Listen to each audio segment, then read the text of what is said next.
بسم اللہ الرحمن الرحیم۔ السلام علیکم اسٹوڈنٹ، کیسے ہیں آپ لوگ؟ امید ہے انشاءاللہ ٹھیک ہوں گے۔ میری پہلی نظم جس کا اب میں پارٹ 2 آپ کو پڑھانے جا رہی ہوں، یعنی ایک میدان کربلا میں گرمی کی شدت۔ یہ نظم اس کے میں آپ کو 3 اشعار پڑھا چکی ہوں، اب ہم اس کا چوتھا شعر پڑھیں گے، ٹھیک ہے؟ تو وہ ہے جی شعر: کوسوں کسی شجر میں نہ گل تھے نہ برگ و بار، ایک ایک نخل جل رہا تھا صورت چنار، ہنستا تھا کوئی گل نہ لہکتا تھا سبزہ زار، کانٹا ہوئی تھی سوکھ کے ہر شاخ بارزدار، گرمی یہ تھی کہ زیست سے دل سب کے سرد تھے، پتے بھی مثل چہرہ بدکوک زرد تھے۔ جیسا کہ اس نظم میں نے آپ کو پہلے بتایا ہے کہ شاعر اس میں کربلا کی گرمی کی شدت کو محسوس کرتے ہوئے اپنی یہ نظم بیان کرتے ہیں اور بتاتے ہیں، اپنی سوچ سے بتا رہے ہیں کہ وہاں پہ کربلا کی کیا حالت تھی، کتنی گرمی تھی، کیا شدت تھی، اور اس میں ان لوگوں کے کیا حالات تھے اور انہوں نے کیسے ٹائم گزارا۔ یہ کربلا میں گرمی کی شدت اس نظم کا یہ جو مفہوم تھا۔ اب ہے جی اس بند میں جو مشکل ورڈز ہیں وہ کوسو یعنی کہ میلو، ایک کوس یعنی کہ 1.5 کلومیٹر کے برابر ہوتا ہے، تو کوسو کا مطلب میلو۔ شجر کہتے ہیں درخت کو، گل کہتے ہیں پھول کو، برگ کا مطلب ہے پتا، نخل چھوٹا پودا، چنار سرخ پھولوں والا ایک درخت، بار یعنی کہ پھل، زیست زندگی، مثل مانند کی طرح یعنی کہ کسی کی مانند، کسی کی مشابہت رکھتے ہوئے، مثل کسی کی طرح، مدکوک وقت دق کا مرض، گرمی کی وجہ سے جو دق کی بیماری ہو جاتی ہے نا، اس کو مدوک کہتے ہیں، دق کا مریض جو دق کے مرض میں مبتلا ہوتا ہے۔ مشکل ورڈز کو نوٹ کر لیا کریں تاکہ آپ کے لیے نظم کو سمجھنا آسان ہو، ٹھیک ہے؟ اب اس کا بند کا مفہوم ہے میلوں تک کسی درخت پر پھل پھول نہ تھے۔ وہ شاعر اس میں یہ بتاتے ہیں کہ دور دور تک، میلوں کوسوں دور تک کوئی درختوں پر پھل نہیں تھے، پھول نہیں تھے، ہر پودا چنار کی طرح جل رہا تھا۔ جیسے کہ چنار آپ کو بتایا نا، سرخ پھولوں والا ایک درخت ہوتا ہے جس کے بہت لال سرخ پتے ہوتے ہیں، تو اس طرح میں ہر پودا جلتا ہوا محسوس ہو رہا تھا، کسی پہ کوئی پھول نہیں کھلا ہوا تھا، ہر پھلدار درخت جو ہے شاخ تھی وہ اس کی درخت کی سوکھی ہوئی تھی، کانٹا بن چکی تھی سوکھ کے گرمی کی وجہ سے، ہر کوئی زندگی سے بیزار ہو چکا تھا، درختوں کے پتے بھی دق کے مریضوں کی طرح زرد ہو جائے، جیسے دق کے مریضوں کا رنگ پیلا پڑ جاتا ہے، اسی طرح وہ اس کو مشابہت دیتے ہیں کہ درختوں کے پتے بھی اس طرح گرمی کی وجہ سے زرد پڑ چکے تھے۔ تشریح میں ہے جی، شاعر کہتے ہیں کربلا کے میدان میں درخت تو موجود تھے مگر دور دور تک کوئی درخت ایسا دکھائی نہ دیتا تھا جو پھلوں، پھولوں یا پتوں سے ہرا بھرا ہو، ٹھیک ہے؟ یہ کس کا مطلب تھا؟ مطلب ہے کوسوں کسی شجر میں نہ گل تھے نہ برگ نہ بار، ایک ایک نخل جل رہا تھا صورت چنار۔ وہ اس میں شاعر اس شعر کا مطلب یہ بتا رہے ہیں کہ کربلا کے میدان میں درخت تو موجود تھے مگر دور دور تک کوئی درخت ایسا دکھائی نہیں دیتا تھا جو پھلوں، پھولوں یا پتوں سے ہرا بھرا ہو۔ ٹنڈ منڈ درختوں پر سب جب سورج کی شعائیں پڑتی تو دیکھنے والوں کو یوں محسوس ہوتا جیسے جنگل میں آگ لگی ہوئی۔ وہ کیا کہتے ہیں کہ جیسے درختوں پر جب سورج کی روشنی پڑتی تھی، شعائیں پڑتی تھیں، تو ان سے ایسے لگتا تھا، ایسے محسوس ہوتا تھا پورے جنگل میں آگ لگی ہوئی، لال سرخ محسوس ہوتا تھا اور ہر پودا اس آگ میں جل رہا ہو، ایسے محسوس ہوتا تھا۔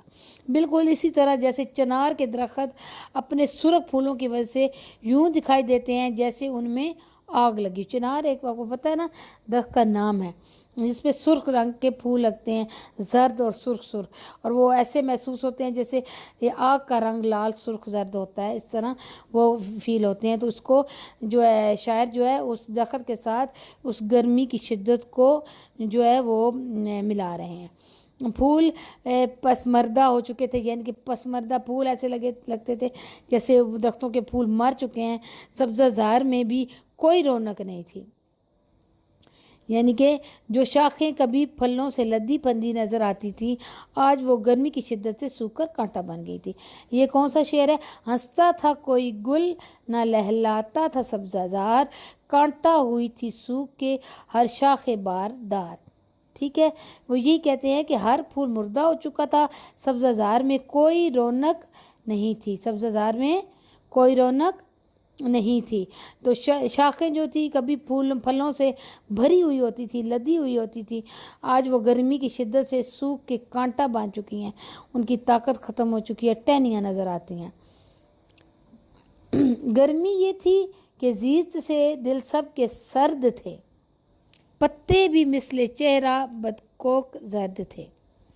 وہ کیا کہتا ہے کہ اس شدید گرمی میں لوگ جینے سے بیزار ہو چکے تھے، اتنی شدت تھی گرمی کی کہ لوگوں سے گرمی برداشت نہیں ہو رہی تھی اور وہ لوگ جینے کی امید چھوڑ چکے تھے، ان کے دل بیزار ہو چکے تھے، ان کی دلی امنگیں جوش اور ولولے سرد پڑ چکے تھے۔ گرمی کی وجہ سے درختوں کے پتے کھملا گئے تھے، یعنی کہ مرجھا گئے تھے۔ وہ پتے جو کبھی سرسبز شاداب ہوتے تھے ان میں پلاہٹ آ گئی تھی، ان کا رنگ پیلا ہو چکا تھا اور وہ اس طرح لگ رہے تھے جیسے دگ کا مارا ہوا کوئی مریض ہو جس کا رنگ پیلا پڑ جاتا ہے بیماری سے۔ دگ کے مریض کا جو چہرہ ہے وہ خون کی کمی سے پیلا ہو جاتا ہے۔ اور شاعر جو ہے گرمی کی شدت کو اس ہرے پتوں کو جب وہ پیلے ہو گئے تھے تو اس دگ کے مریض سے تشبیہ دیتے ہیں، ملاتے ہیں اور بتاتے ہیں کہ وہ درخت کے پتے بھی اس طرح پیلے ہو چکے تھے جیسے کوئی دگ کا مریض ہو اور اس کا رنگ پیلا پڑ جاتا ہے، اس طرح اس درخت کے پتوں کا بھی رنگ اتنا پیلا پڑ چکا تھا کیونکہ گرمی کی شدت سے سب بے حال تھے، سب کا برا حال تھا۔ اس شعر کا امید آپ کو مطلب سمجھ آ گیا ہوگا۔ اچھا جی، نظم کا بند نمبر ہے 5۔ شیر اٹھتے تھے نہ دھوپ کے مارے کچھار سے، آہو نہ منہ نکالتے تھے سبزہ زار سے، آئینہ مہر کا تھا مقدر غبار سے، گردوں کو تپ چڑھی تھی زمیں کے بخار سے، گرمی سے مضطرب تھا زمانہ زمین پر، بھن جاتا تھا جو گرتا تھا دانہ زمین پر۔ مشکل ورڈز کی میننگ ہے۔ کچھار کا مطلب ہے شیر کا مسکن، یعنی کہ جہاں پہ شیر رہتا ہے، جیسے کہ غار ہو، کسی گفا بنائی ہوئی ہوتی ہے، کچھار کہتے ہیں شیر کا مسکن، شیر کے رہنے کی جگہ۔ آہو کہتے ہیں ہرن کو، ٹھیک ہے۔ سبزہ زار ہرا بھرا میدان، مہر سورج، مقدر میلا، مقدر کیا ہوتا ہے؟ میلا، گردوں آسمان، آسمان کے ارد گرد، تپ بخار، مضطرب بے چین پریشان، ٹھیک ہے۔ امید آپ کو مشکل ورڈ کی سمجھ آ گئی ہوگی۔ اور اس شعر کا مفہوم شاعر بیان کرتے ہیں جیسے کہ دھوپ کے مارے شیر اپنی کچھار سے باہر نہیں نکلتے تھے، سبزہ زار میں آہو جو ہرن بھی تھے وہ بھی گرمی سے ہانپ رہے تھے، سورج کی دھوپ گرد سے میلی ہو رہی تھی، جو گرد جو مطلب دھوپ جو مٹی اڑتی ہے اس کو گرد کہتے ہیں، ٹھیک ہے۔ سورج کی دھوپ جو ایسے گرد سے میلی نظر آ رہی تھی، ان کی روشنی اس کی ایسے گرد اڑ رہی تھی اور اتنی زیادہ گرمی تھی اس سے، اب گرد اڑتی ہوئی محسوس ہوتی تھی اور دھوپ میں ایسے لگتا تھا کہ جیسے میلا پن آ گیا، ہر طرف میلی زمین نظر آ رہی ہے۔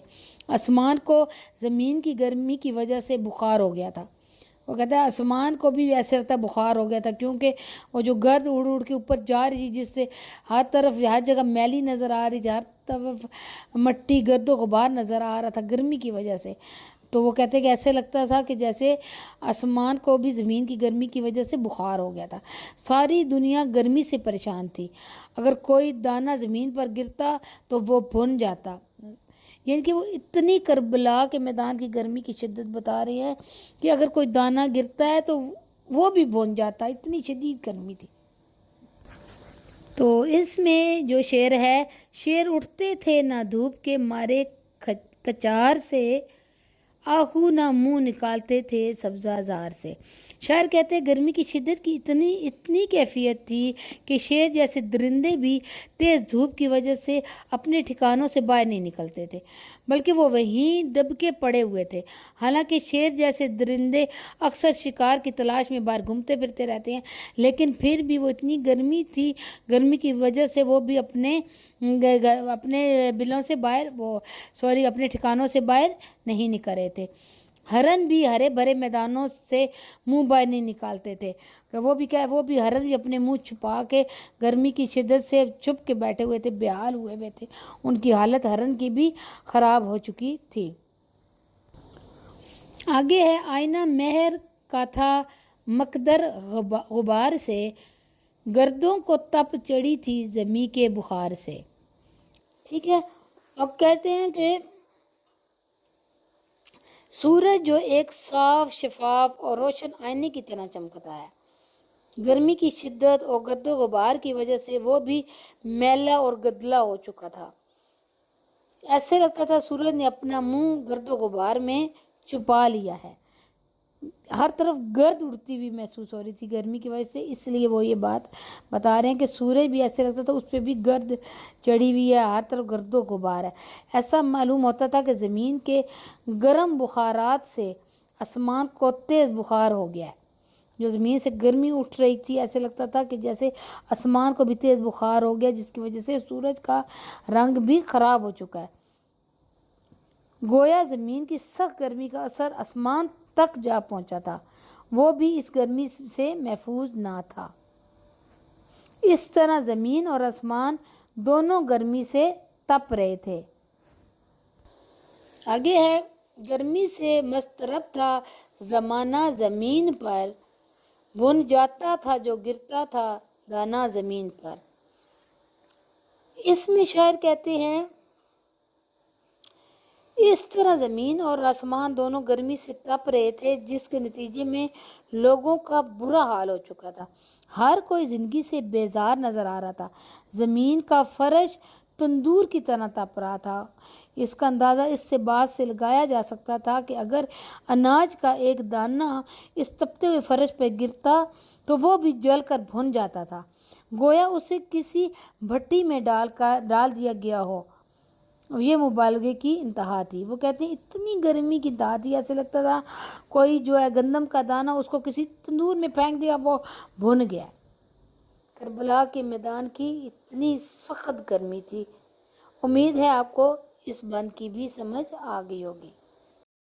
تو اس نظم کا آخری بند نمبر 6 اوکے، وہ ہے جی، گرداب پر تھا شعلہ جوالا گماں، انگارے تھے حباب تو پانی شرر فشاں، منہ سے نکل پڑی تھی ہر ایک موج کی زباں، تہ پر تھے سب نہنگ مگر تھی لبوں پہ جاں، پانی تھا آگ گرمی روز حساب تھی، ماہی جو سیخ موج تک آئی کباب تھی۔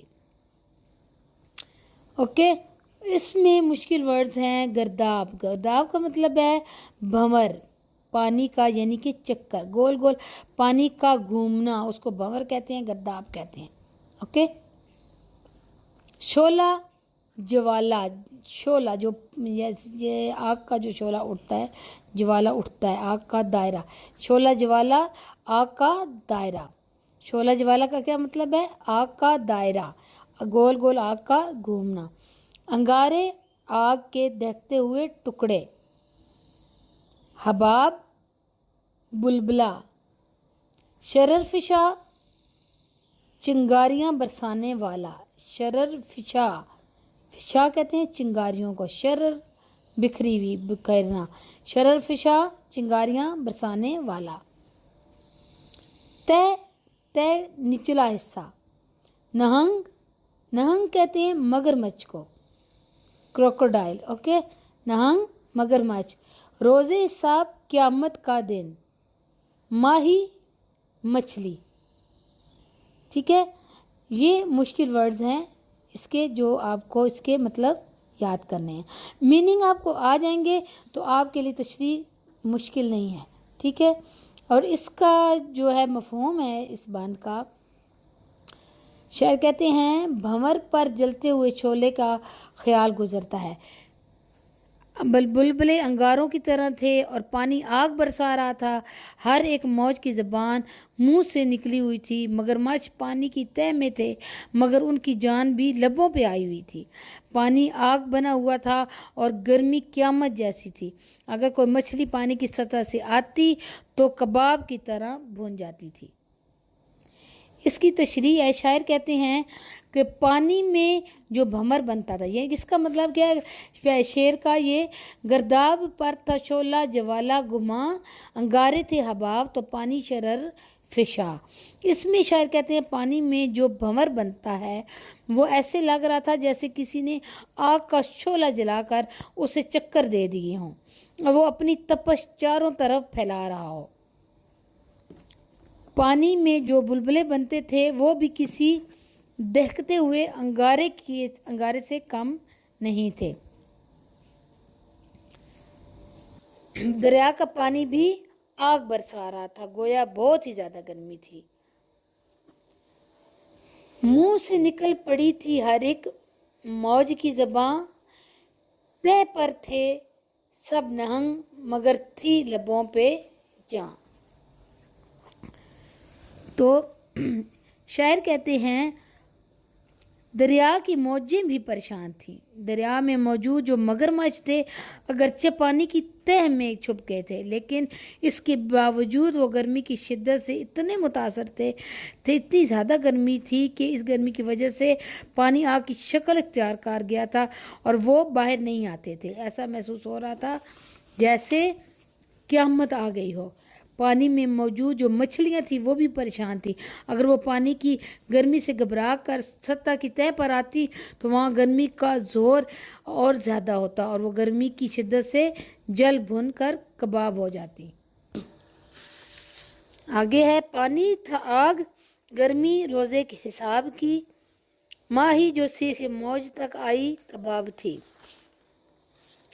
یہاں بھی میر انیس بتاتے ہیں کہ ان کا مقصد یہ ہے کہ گرمی کی شدت کو بیان کرتے ہیں، گرمی کی ایسی حالت میں بھی اسلام کی سربلندی کے لیے حضرت امام حسین رضی اللہ عنہ نے اپنے موقف پر وہ ڈٹے رہے، ان کے پائے استقلال میں لغزش نہ آئی، یعنی کہ وہ اسلام کی راہ میں ڈٹے رہے، اتنی گرمی کی شدت کے باوجود بھی وہ اپنے اسلام کے دائرے سے تھوڑا سا بھی نہ ہٹے، کسی بھی قسم کے حالات انہیں حق کی راہ سے نہ ہٹا سکے، انہوں نے جان دے دی لیکن باطل کو حق پر رضامند نہ ہونے دیا، یعنی کہ وہ کہتے ہیں اتنی سخت گرمی تھی، ایسا تھا قیامت آ چکی ہے، قیامت کا منظر ہے، ہر جگہ پہ ہر طرف جو افراتفری تھی، گرمی کی شدت تھی، گرمی آگ برساتی، سورج کی تپش سے لوگ جل رہے تھے، ہر ایک چیز چرند پرند سب بیزار ہو چکے تھے، لیکن حضرت امام حسین رضی اللہ عنہ نے